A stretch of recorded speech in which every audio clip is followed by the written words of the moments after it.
Sigap PGRI Peduli Kebencanaan Aceh akan melanjutkan kegiatan di lapangan. Sasaran kita hari ini adalah ke Aceh Timur, Langsa, dan Tamiang.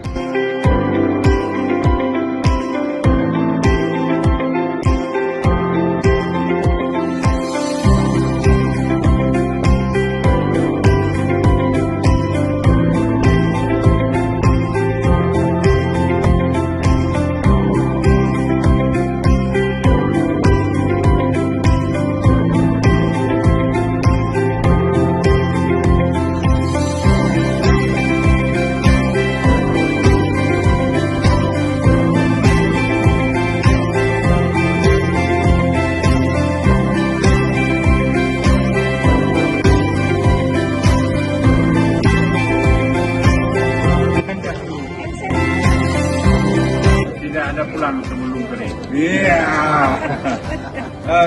Siap. Terima kasih.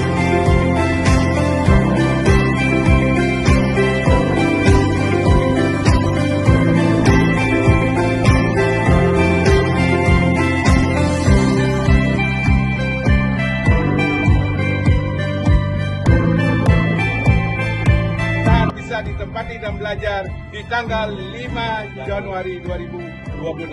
Amin.